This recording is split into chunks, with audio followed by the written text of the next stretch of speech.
I'm Alan Walker, and I'm from Ekmondwike originally, but I've lived in Batley for almost 50 years. And my name's Carol Walker, and I've lived here in Batley for 60 years. I think that the Batley Festival brought lots of groups of people together, and everybody enjoyed it. It was great to see people come out of the house and come away from the television and see the town and celebrate Batley, and we really enjoyed taking part in it. It was so nice that everybody joined in together, and afterwards, in the months following it, people would say to us in the street, "Hello," and we'd no idea who they were, but it was because we'd joined in with the festival.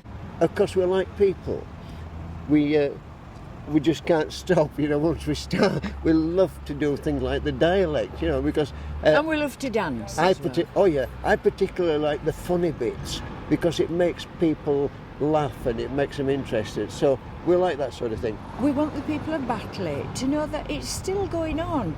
The words and the phrases, the poems and the stories in Yorkshire Dialect.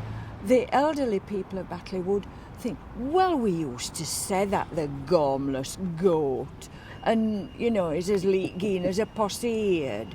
Stuff like that. The young ones wouldn't know what it meant, but we explained to them what it meant. I'd love to do a piece of Yorkshire dialect for everybody. It's this is one of my favourite ones. I've got much longer ones and much more traditional ones from famous people. John Hartley of Halifax, he wrote the finest first poem ever written in 1862. But this is a poem called George, and it's by Benny Wilkinson. I was a soldier, and I've often looking at my old mates. Are they millionaires? Are they still alive? I don't know. Well, George, this guy thought he'd look up George. I hadn't seen George for ages. It were army days, that's right. He'd come up here to live in Batley, so I thought I'd look up my old mate. I went to Streeter to tell me, and I knocked at door number 5. It were answered by his missus roaring. Through her tears, she bid me aside. "How long is it since I saw George?" she said.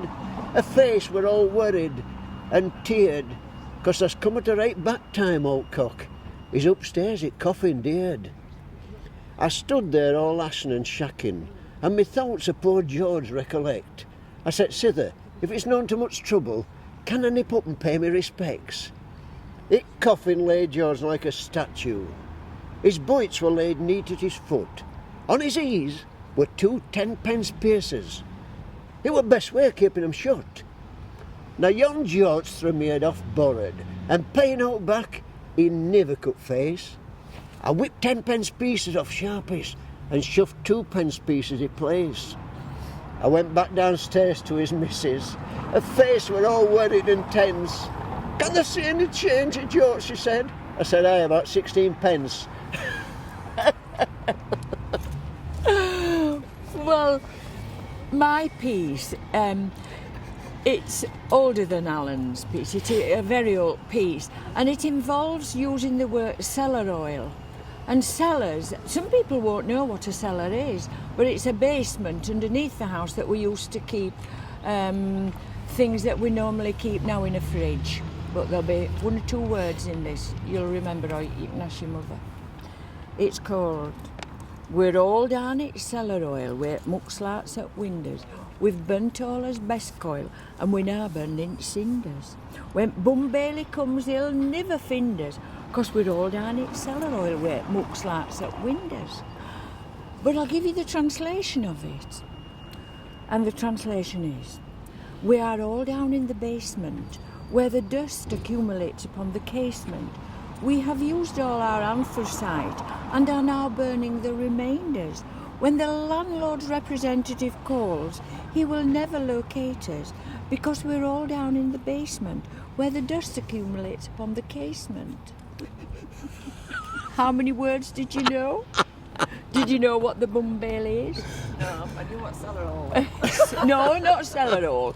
Cellar oil. Cellar oil. Cellar oil. Like chip oil.